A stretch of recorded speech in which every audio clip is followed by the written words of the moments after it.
با استقلال استقبال سزاوار. برنامه озмуни тоҷикистон хонаи умед ҳамзамон ба корҳои кишоварзӣ дилбастагии хоса дошта аз ҳар як ваҷаб замини дар ихтиёр доштаашон самаранок истифода мекунанд. яке аз воситаҳои асосии дилгармии деҳқон ба замин ва ҳосили хуб гирифтан ин таъмин намудани замин бо оби полезӣ мебошад. бо мақсади ба аҳолии Дехаи Роҷ дастрас намудани оби полезиву нӯшокӣ як нафар сокини ин деҳа қобилу саттор аз ҳисоби худ ва фарзандонаш пойгаҳи обкаширо ки муддатҳои тӯлонӣ аз кор боз монда буд дигарбора ба кор андохта бо ин восита нақши худро барои беҳтар намудани сатҳи зиндагии мардум гузоштааст. من قابل و عبدالستار صاحب کار سن سالم 73 با همین بالا و همین قدیس‌های آبرا گفتیم که بالا 13 خواجگی گفتیم احتیاجمند آب بود. های گذشتی وقت همون مردم با گفتیم که هیچ کس که اعتبار نداد اونجا 60 هکتار زمین کارم برای مردم ما با زمین همون کارم نمیرسد مردم از همینجا ها تا قدی زرافشان رفته زمین کشوده همونجا کار کرده میبیان این کار همیشه حساب گرفتیم که برآمد پرزیدنت بسیار گوش کردم که بسیار درباره آبادی گفتیم که درباره من کم بزاعت ها گپای خوش رو خوش گفتن. های بعد گفتیم که اکنون همون یکشون دوستمه که گفتیم برای یک روزی بعد گفتیم جمع کردن موندیم همون همیشه برداشت نمیریم که همین در زندگی ما یکیش کنیم که مردم اولی گفتیم که یک بهره گیرد موبایم یخت ساو بایشد بعد همین گفتیم که قرار آمدیم که همین جا همین پایگاه آبکشی سازیم و هم مردم آب شود هم گفتیم همین 60 هکتار زمین للمی شاداب شود همه خیلی گفتیم خیلی ساختیم همین کار بود شد. این چند مدت باز کار کرده است؟ این امسال سال دوم کار کرد. سال دوم این پیشتر این پایگاه دوره شوری به ساخته بودن یک دوره گفتیم که گزارش با اینا همش برهم خورد هیچ کس نظارت نکرد برهم خورد رفت بعد گفتیم حاضر همون چلی گفتم بعد آخر ما آمده همین کار را تشکیل کردیم. برای بنیاد همین پایگاه آبکشی چقدر مبلغ صرف کردید؟ منبع درآمد مبلغ صرف کردتون از کی بود؟ از خودتون بود یا از فرزندان بود؟ فرزندان که یک جای دستگیری کردن 27,000 سامان صرف کردیم. شکر تنجی دولت شکر تنجی گفتیم که من خدا ما با شکر همون فرزندا که دستگیری کردن همین کارا بود کردیم.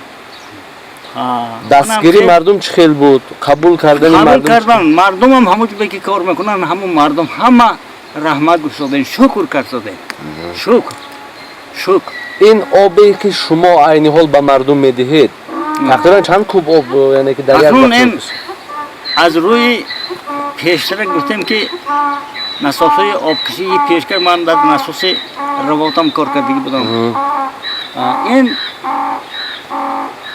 توانایی من ترانسفورماتور ما 7 کیلووات توانایی نساس ما 30 کیلووات همگی این 90 کوب آب میکشد در یک گفتیم دقیقه 90 کوب اکنون اگر 60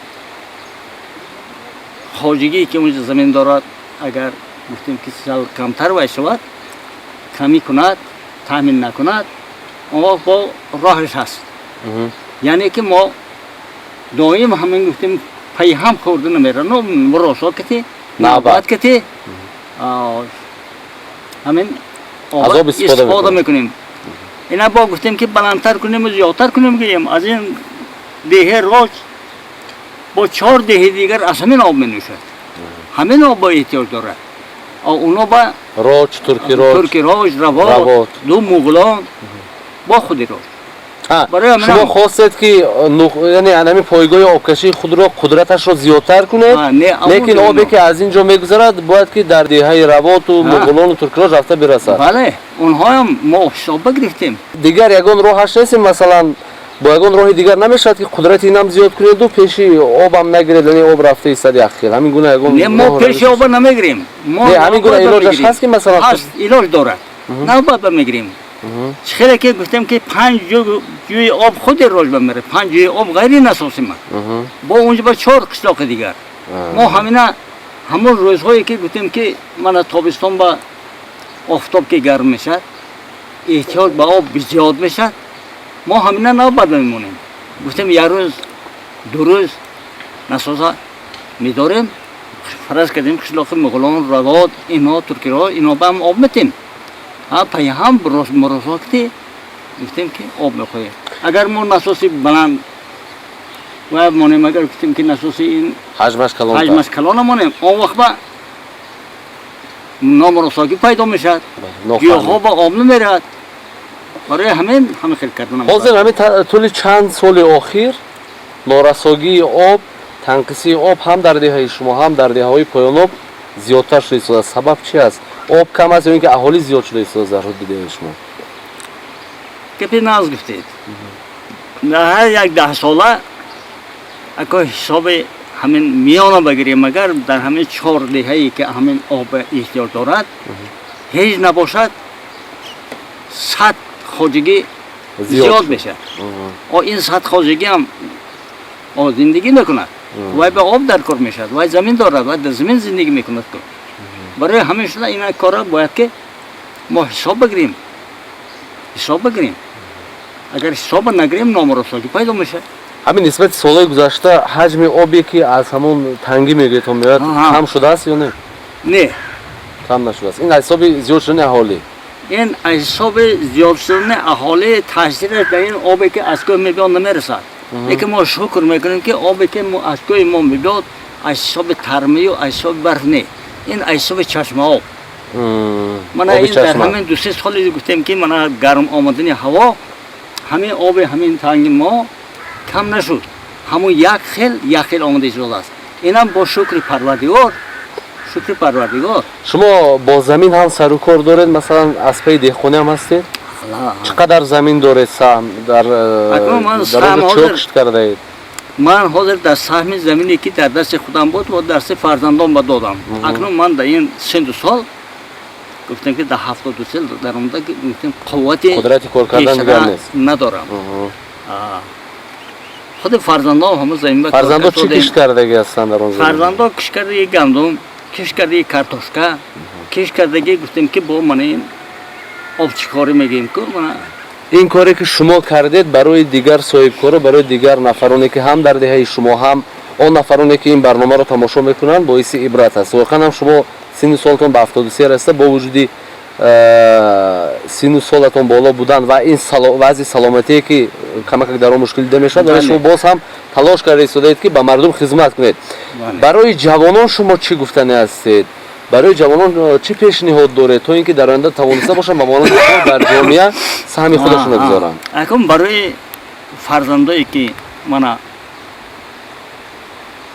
با مردم هستن فرزندایی که با ما هستن جوانا همه جوانا با من هم نصیحت و مصلحت هم همین که اولا با معامله باشن معامله کتی اندیشه کتی کار کنن رفتار کنن چون که زندگی این تلاش بله در زندگی گفتیم که تلاش میکنید حرکت میکنید بعضی همون گفتیم که حرکت ها جوانا با اونقدر گفتیم که با پربرداشت که نیستن گفتیم معقول نمیبیاد برای همیشون من میگم که با معامله باشن با اندیشه باشن از بین دهائی روچ دریاچه میگذرد که آب آن در برابر تامین نمودن زمین‌های کشاورزی این دهه همزمان زمین‌های کارم دهائی روات و ترکی روچ و دهائی مغولان را قسماً با آب تامین میکند. аз бас ки дар ду тарафи ин дарёча аҳолии деҳаи роч зиндагӣ мекунанд. барои ба осонӣ омаду рафт намудани нақлиёт аз болои ин дарёча як нафар сокини ин деҳа бобомулоев оқилбой дар ҳамкорӣ бо нафароне ки аз ин деҳа дар муҳоҷирати меҳнатӣ қарор доранд пулеро бунёд карда ба истифода додааст. дар ин бора корманди ҷамоати деҳотии Амондара ҳамзамон сокини ин деҳа Каримов Ниёзқул андешаҳояшро чунин иброз кард. ба шарофати истиқлолияти ба даст омадамон таи хизматҳои шоистаи президенти кишвар ва сулҳи доимӣ ки ба сари халқи тоҷик омадааст дар баробари хизматҳои шоистаи ҳукумати ҷумҳурии Тоҷикистон аҳолии Дехаи Роҷ низ барои сазору пешоз гирифтани ҷашни истиқлолияти давлатии ҷумҳурии Тоҷикистон якчанд корҳоро ба самон расонид ки яке аз он қабил корҳои ба анҷом расида бунёд кардани пули мошингузар барои аҳолии Дехаи Роҷ ва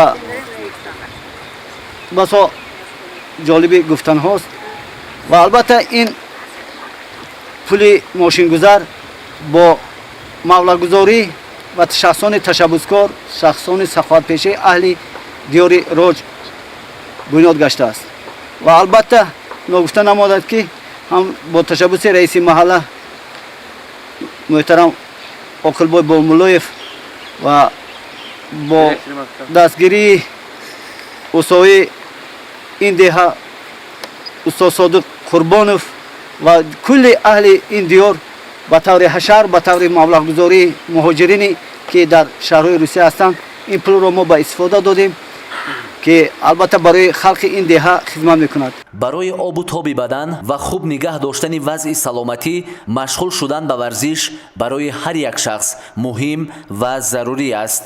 ин мафҳумро мардуми сарбаланди Дехаи Роч ба хубӣ дарк намуда маконеро барои бунёди варзишгоҳ яъне майдони футбол интихоб карда нақша доранд то ҷашни 30-солагии истиқлолияти Тоҷикистон ин варзишгоҳро бо кӯмаку дастгирии мардум омода сохта ба истифода диҳанд. мо зимни наворбардорӣ аз ин макон бо як нафар сокини солхӯрдаи Дехаи Роч ҳамсӯҳбат шудем ки ӯ бо эҳсоси хушҳоливу хурсандӣ андешаҳояшро доир ба вазъи зисту зиндагии мардуми Дехаи Роч ва истиқлолияти миллӣ чунин баён кард. ман иқоматкунандаи қишлоқи Роч Есай Мусабой соли 1938 бо чанд мақдар сол ман зиндагонӣ кардам. давлатон давлати тинҷ давлати осоишта ҳар кас ки меҳнат мекунад мехӯрад ношукрӣ кардан дар корни ин давлатда пешвои миллат хизматҳои нағз кардан ана давлата осоишта кардан ҳама ба ихтиёри худ сери пурри меҳнат мекунад мехӯрад замин ма меҳнат мекунад аз замин ҳосил мегирад касе ки меҳнат кунад хор намешавад. бисёр мо ин давлат миннат дорем агоҳбарои давлатам миннат дорем ки мо осоишта кардам халқ нағз зиндагонӣ кард хурду калон. чӣ тавре ки асосгузори сулҳу ваҳдати миллӣ пешвои миллат президенти кишвар муҳтарам Эмомалӣ Раҳмон дар ҳар вохӯриҳои худ таъкид менамоянд ки агарчи шумо мехоҳед ватани худро обод кунеду барои пешрафти он саҳм гузошта тинҷиву осудагии ватанро ҳифз намоед пеш аз ҳама ба оромиву ободии оилаи худ диққат дода хушбахтии онро таъмин намоед. аксар оилаҳое ки дар ин деҳа зиндагӣ мекунанд дар ҳақиқат ҳам мафҳуми ин гуна суханҳо ва ин гуна ҳарфҳои волоро хуб дарк карданду пайваста талош менамоянд то соҳиби оилаи осудаву хушбахт бошанд. яке аз ин оилаҳо оилаи Шехимова Раъно мебошад. қаҳрамони барномаи мо Шехимова Раъно худ омӯзгор буда собиқаи 44-солаи фаъолиятро дорад ва аз таҷрибаи дар тӯли ин қадар сол андӯхтааш фарзандонашро дар роҳи дуруст тарбият намудаву ҳар якеро оиладор намуда имрӯз дар ҳалқаи фарзандону наберагон давлати пирӣ меронад. мо бо мақсади атрофи оилаву оиладорӣ каме бо ин зани фарҳангӣ суҳбат намудан вориди манзилаш шудем ва бо чанд суолҳое вобаста ба ин мавзӯъ ба ӯ муроҷиат кардем. ман Шехимова Раъно сокини ҳамин Дехаи Роҷ аз оилаи омӯзгор سال 1977 آموزشگاه شهر پنجکتم را ختم کرده و همین دهه خردک خود آمده. من تا همین سال می شود که من کار کرده ایستادم. من صاحب 6 فرزندم، 5 دختر و 1 پسر دارم، 25 نبیره، 1 ابیره. من شکرگزار دولت تاجیکستان هستم که با مناسبت 30 سالگی استقلال تاجیکستان هم جانب پیام پرزیدنت محترم امام علی رحمان را گوش کرده. از آن کس ما اقتدام گرفتیم که من کم در زمین خردکک داشته باشیم. من با واسطه همین ثمرناک آن را استفاده میبریم. من فرزندی 5م پسر که این کس را من 1 مرتبه آموزشگاه طبی بخوانوندم، 2 مرتبه کالج آموزگاری بخوانوندم. من این 1 سال می شود که به همین دیه کار کرده ایستادم. چطوری که ما مشاهده میکنیم محیط عائله شما یک محیط آرام است، آسوده است. خصوصا در زمان امروز این گونه عائله بنیاد کردن و این گونه یک فضای مساعد را برای پیشبرد زندگی عائلوی آماده کردن کار آسان نیست. شما با کدام راه، با کدام واسطه توانستید که این گونه عائله خوب، این گونه یک عائله خوشبخت داشته باشید؟ من توسط فقط مهنت، فقط کوشش کردم که هم در مکتب مهنت کردم، هم در خانه. فقط مناسبت نزد 1 تا کلین دارم، 5 داماد، نبیره ابیره، هم مغاشا من خدا و شکر خداوی بسیار در یک جایگی یک دیگر فهمی. من همه خیلی عائله رو بنیاد کردم. از نگاه شخصی شما در زندگی یا زندگی عائلوی فرزند نقش مهم رو کی می‌بازد؟ خوشدامن یا اینکه پدر عروس؟ خوشدامن. برای چی؟ جایی که مادر هست، سرچشمه مهر و محبت، در آنجا آفتاب می‌درخشد، زندگی بنیاد میشد، همه جا آباد از پس مادر است. در جمهوری تاجیکستان یک از مشکلات ها و یکی از پرابلم هایی که حکومت را حتی به تشویش آورده است، شخصا سرور دولت هم در چندین واخوری های خود اطراف این موضوع اظهار نگرانی کردن، این جداشوی عائله های جوان. شما همچون مادر، همچون یک معلمه، همچون یک شخصی که در جامعه نقش دارید و از رفت زندگی مردمی دههاتان آگاه هستید و بیرون از آن هم، تنها دهه شما رو در نظر نداریم در همه گوشه و کنار تاجیکستان، لطفا نظر خود رو میگفتید که سبب جداشوی عائله های جوان امروز چیست؟ چی باعث می شود؟ بعضی از نفرانی هستند که میگن عیب خوشدامن ها است که با عروسان درست مناسبت نمیکنند. بعضی دیگر نظر مقابل دارد، میگه عروسان با خوشدامن ها مناسبت خوب نمیکنند. خلاصه فکر شما چی است؟ چی باید کرد تا پیش روی همین گونه پدیده ای که داغ جامعه است گرفته شود، یعنی از همین رخدادها پیشگیری کرده شود؟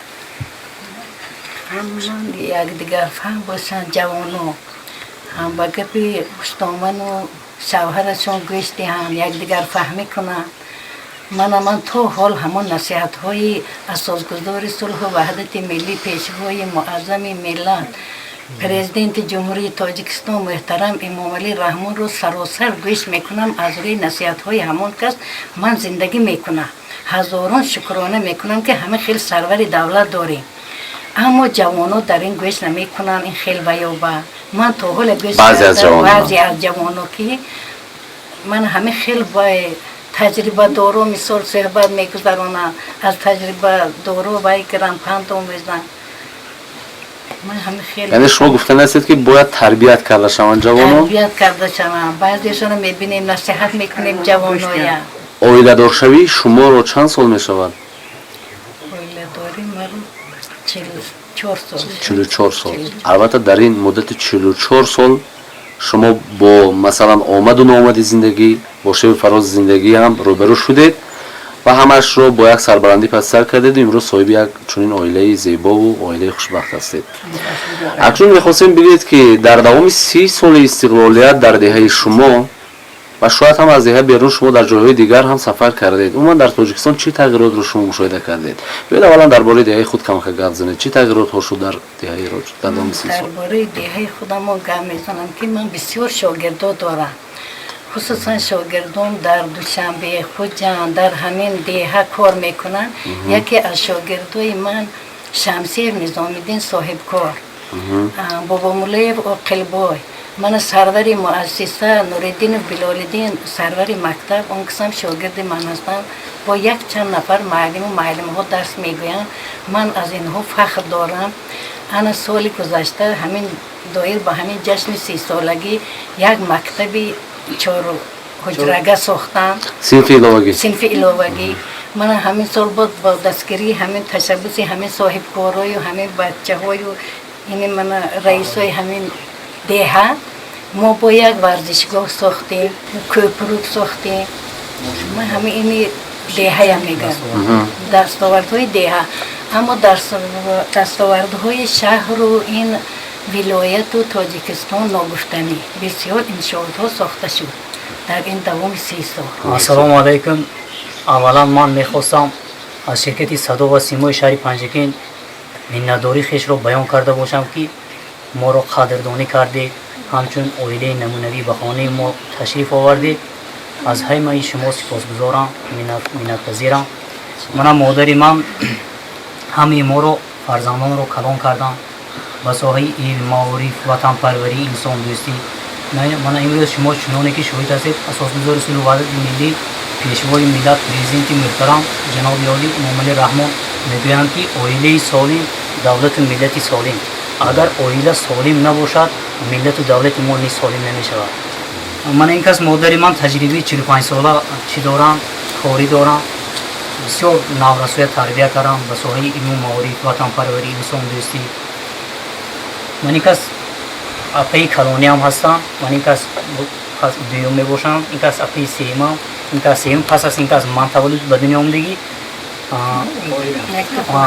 یکی دیگه خواهر کم اشتراک ندارد با سبب‌های گوناگون اینش اویله ما می باشد. خب ما در این اویله یک خوش و خرسندانه زندگانی میکنیم. در اویله ما جنگ غوغا چیز ما از بیرون آوریم یک جای تقسیم کرده با یک دیگر چی میکنیم سرجمعانه استفاده میکنیم. ما یک وجب زمینی که داریم ثمرانه استفاده میبریم. امروز هم ببینیم پیشوای ملت چقدر گپ‌های نغز میزنن ما از اون استفاده میبریم. شما در طول زندگی خویش از اون وقتی که خود رو میشناسید یعنی احساس کردید که شما فرزند همین اویله هستید فرزند همین مادر هستید بیشترین حرفی که مادر به شما میگفتند چی بود؟ شما از مادر یک تربیت یا یک اصول یا یک راهی رو بگویید که با خصوصیت خاصش در قطار دیگر سخنهایی که میگفتند در دل شما همیشه جای گرفته است و مثل یک گویم اگرچه هم شاید دغل باشد مثل یک سوزن همیشه در طور فکر شما زده میایستد که باید شما همون کار رو بکنید راهی که ابدی است برای شما. بسیار درست قید کردید زوی جان. من در اویله همچون دختر کلان شدگی و مثل دختر چگونه که دختر خاطری شرم و حیا از برگ گل نازکتر است و مثل دختر یک نازک کلان گویم نازک نازپرور کلان شدم. همیشه من با کجای نروم با سفرها میروم سخنی مادرم به خاطر میآید که پسرم همیشه با آداب باش با کلان سالان با خرد سالان مناسبتی خوب داشته باش. من تا امروز من خوشبختانه از کسی دشنام یا حقارت شنیدگی نیستم. این همه من از مادر میدانم. خوشبختانه مادر من در سر ما هستن سایه دولت این که ما خرسندانه خوشبختانه زندگانی میکنیم. شکر همین خیر چی نباشد پدر از سر ما رفتم این امری تقدیر است البته. من جربیکا و مملکت فرزند نخستینی همین خاندان می باشم. مادری من معلمه سابقه 44 سال کاری دارم. من خود را خوشبخت حس میکنم که در عائله آموزگار تولد شدم. بابایم هم آموزگار گذشتم تقایم هم و حالا شکرانه میکنم که دو دخترچه من به دانشگاه خوجند تحصیل کرده ایستادم. صاحب 6 دختر و 2 پسر می باشم و تا حال نصیحت های پدر و مادر به گوش گرفته زندگی خود را پیش می برم. مادر یگانه غمخوار توی با هستی خود ما را پرستار توی به هستی تو جهان ندارد هستی تو شاه ستونی خاندانی پسری. من شکر میکنم که در چنین عائله به دنیا آمدم و در این تاجیکستان ما که حالا 30 ساله شده ایستاده است، شکری سروری دولتمان جناب عالی محترم امام علی رحمان میکنیم، شکری تنجی میکنیم و گفتنی هستم که برای پرزیدنتمون که تاجیکستان را سراسر گل کردی پیشوا، تاجیکستان بر جهان مشهور کردی پیشوا، تاجیکستان را سراسر گل کردی، کوههایش را سراسر نقب و کام کردی پیشوا. من شکرگزار هستم که در این عائله آمدم. شکر میکنم که مادرم آموزگار هستم، ما را تربیت کردن. من اگر چندی که از خانه مادرم اومدم، این کس دست کج ما را راست کردن، ما را تربیت کردن، بر راه راست همیشه هدایت کردن. شکر میکنم که این خیلی عائله با آمدم. شکر میکنم که هم خیلی مادر دارم. ما شکرگزاری دولت رحمانه، با شکرگزاری دولت رحمانه، با قاعده زمان قدم میمانه، با قاعده زمان قدم میمانه. شکرانه که پیشوای وحدت داره، بر سرور خود مهر و محبت داره. آیند و ببیند هزاران سیاه، در کشوری تاجیک چه بود زیبایی. آیند و ببیند هزاران سیاه، در کشوری تاجیک چه بود زیبایی. مبارک باد استقلال تاجیک، شکوه و نصرت و اقبال تاجیک، که از زردو شده وشتیچ یک عمر، فریم کیست در اعمال تاجیک. یگان ملت به این سختی قسمت، ندارد نصرت تمثال تاجیک. در طول 30 سال استقلالیت کشور عزیز ما به بسیاری از دستاوردهای نظررس نائل گردید. خصوصا در ساحه معارف بسیاری از پیشرفت‌ها به نظر رسیده. سطح سوادناکی خوانندگان و دانشجویان سال از سال بالا می رود. ما ضمن بازدید خویش از این دهه از مؤسسه میانه تعلیمی رقم 63 نیز دیدن کردیم که در آن 387 نفر خواننده در 2 بست تحصیل نموده به آنها 34 نفر آموزگارانی صاحب تجربه تعلیم می دهند. درباره شرط و شرایط و رفت تعلیم سرور این مکتب اندیشه هایش را چنین بیان کرد. من نوردون بلاودین قطعی نامیش از ماه نوامبر سال 2020 انا وظیفه دیرکتور مؤسسه را برداشت دادم و تا من این وقت همین وظیفه را مرده شدم. از سال 32 در همین دهه این مؤسسه فعالیت میکند. از اولا مکتب این در مبانی دهه بود، کمی بالاتر از این حاضر مؤسسه‌ای که ما همینجا به تحصیل کرده ایستاد به خوانندگان ما از سال 1970 شده شده. ماه نوامبر 1970 این به استفاده دادن نمیده. من تا حال این سال 50 سالی بتون شد که این مؤسسه فعالیت کرده ایستاد. استاد در مؤسسه شما چند نفر خواننده تحصیل میکنند؟ حاضر در مؤسسه ما از صنف 1 تا صنف 11 386 نفر خواننده تحصیل کرده ایستاد است. از همین حساب من از سال خوانش 2020-2021 هم به پایان نزدیک است. چند نفرشون نقشه ادامه دادن تحصیل رو دارند؟ تقریبا حاضر 10 نفر مرکزی ملی تستی به صنف 11 حجت کردن. باقی مانده با من بچه‌ها نقشه دارن مؤسسه کسبی تکنیکی به حجت سپردن. هر دیگر این صنف‌های 9 هم پورگی با فعالیت میکنن. این سال صنف 10 با خودش همین خودی مؤسسه با اشتراک خوانندگان مؤسسه شما در آزمون‌های شهری ولایتی جمهوری چگونه است؟ ما خیلی آزمون‌های ولایتی جمهوری را نداریم. نه در آزمون منطقوی 12 نفر خوانندگان ما اشتراک کردن و در آزمون شهری 6 نفر اشتراک کردن. 3 نفرشون دیپلم درجه 1 و 3 نفرشون دیپلم درجه 2 صاحب همین دیپلم شدن. چند نفر آموزگار برای خوانندگان تعلیم میدن در اینجا؟ چند نفر معلومات عالی دارن؟ این زمان حاضر در مؤسسه 34 نفر آموزگار درس میدهند. از همین 28 نفرشون دوره معلومات عالی میباشند. معلومات عالی میباشند. قریب همه متخصص هستند در مؤسسه ما، غیر اختصاص نیستند. تمام فنها متخصصی خود را دارد. معلمای با تجربه درس میدهند. نورسایی جای نشست، مثلا میز و کرسی، نورسایی صنفخانه ها، نورسایی آموزگاران به چشم میرسد در مؤسسه شما یا اینکه نه؟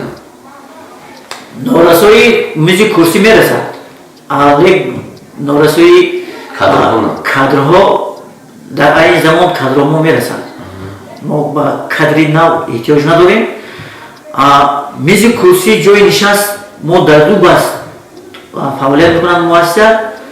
همون من بعضی برای ما تقسیم میکشیم گروه هایی که پد گروه زیر گروه ها با هم بعد تقسیم میکشیم. میزی کرسی همون نمیرسد. صنفخانه هم من با طریق حشر 4 صنفخانه ساختم. صنفخانه الهوگی و همین سال یکمی سنتر ما با استفاده دادیم. حاضر خوانده ایستادم باشو باز هم کمی کمتر نمیرسد. کمبودی هست. تو در آینده برای برطرف کردن همین کمبودی جوی داشته شما چی نقشه دارید؟ چی نیاز دارید؟ ما نقشه داریم که در آینده باز همین صنفخانه ها 3-4 صنفخانه الهوگی سازیم. اینچنین در نقشه است که ما زنی سپورتی نداریم. تالاری ورزشی نداریم. خیلی سنی مکتب هست، میدانچه ورزشی هست، دیگه تالار نداریم. در وقتی من باید باد و باران هوای خنک ما باید نداریم. همین ما تصمیم گرفتیم که با یک جای با مردم دهه یک تا زلی تالار سپورتی سازیم. بچه ها مراجعه کردیم، به جوان ها مراجعه کردیم، با کمک جوان ها همسال ما بسیار گردی مؤسسه محکم کردیم.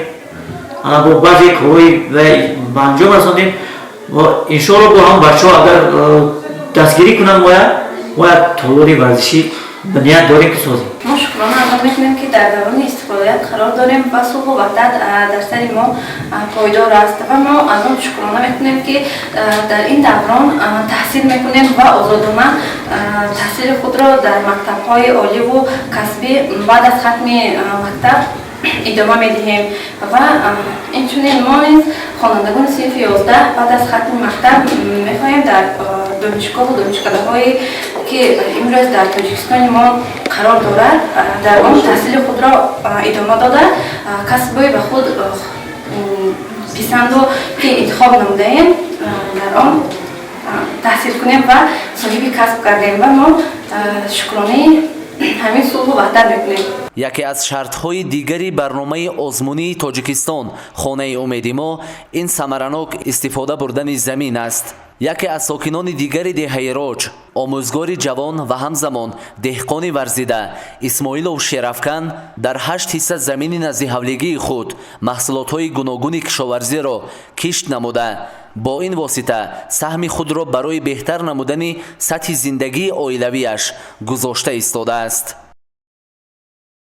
چرا که از حضور رسول وحدت ملی پیشوای ملت در هر پیامشون در هر برنامه‌شون قید میکنن که یک وجب زمین آبی و ثمران استفاده برید. ما پیام این کس رو برنامه‌شون سرمشق کار خود قرار گرفته امروز یکم حوصله چینی استفاده ایم. من دستی باز امروز چینوک چینده در جیان باز پمیدور میکنیم. پمیدوری که نوع سنتیمتر تمام میشه در بهتر تمام میشه. از این واسه اینکه پمیدور میکنیم یک گل کرا گوره کراس باید پمیدور با تمام کارچیکا در وقتی میکنیم تمام کارچیکا من هم نمودی سبزیجات از خودم میبرم این کارچیکا زرزوما شلغم پیاز پمیدور چسنوق تهوشگی یکم نمودی سبزیجات ما از بازار نمیخریم هم خودم رو تامین کرده و با بازار زوجه برده میفروشیم هم نمودی میوه هم از در این اگروتمون در این زمین از جاویدامو از قوت‌های طبیعی بعضی بودها نامسود اومدن بعضی درخت‌ها خنک تاثیر کرد موندگی هست گلو سافتولو اولچه زن یا اول بولو همش تو تهوش استفاده است. дар деҳаи роҷ ҳамзамон бунгоҳи саломатӣ амал мекунад ки кормандони он дар ҳолатҳои зарурӣ ёрии аввалияи худро ба беморон ва ба онҳое ки дар саломатии худ камбудӣ эҳсос мекунанд мерасонанд. муҳоҷирони ватандӯстори ин деҳа нақша доранд бинои ин бунгоҳи саломатиро ки солҳои пеш сохта шудаасту имрӯз ба таъмир ниёз дорад пурра аз навсозӣ кунанд ва бо ин восита шароити беҳтареро барои кормандони ин бунгоҳи саломатӣ муҳайё сохта хизматрасонии ин маконро барои мардуми деҳаашон беҳтару хубтар намоянд. ҳамчунин дар ин деҳа фаъолияти хонаи фарҳанг ба роҳ монда шудааст ки ҳама гуна барномаҳои консертӣ ва дигар чорабиниҳои фарҳангиву фароғатӣ дар ин макон баргузор мегардад. роҳбари ин хонаи фарҳанг ба мо иттилоъ дод ки барои беҳтару хубтар намудани шароити хизматрасонӣ ва ободу зебо гардонидани гирду атрофи он ҳамчунин барои таъмири ин толор нақшаҳоеро рӯи кор гирифтаанд. дар ҳақиқат ҳам мо аз ин бо зидди хеш ба хулосае омадем ки мардуми сарбаланди деҳаи роҷ дар баробари мардуми дигар гӯшаву канори кишвар пайваста барои ободиву пешрафти ватан саҳми босазои худро гузошта истодаанду ва дар оянда низ мегузоранд. мо боварӣ дорем ки то фарорасии ҷашни 30-солагии истиқлолияти ҷумҳурии Тоҷикистон боз ҳам иншооти дигаре дар ин деҳа сохтаву ба истифода дода хоҳад шуд. ин буд барномаи навбатии озмунии Тоҷикистон хонаи умеди мо аз ҷамоати деҳоти Амондара. боздиди мо аз ин ҷамоат идома дорад.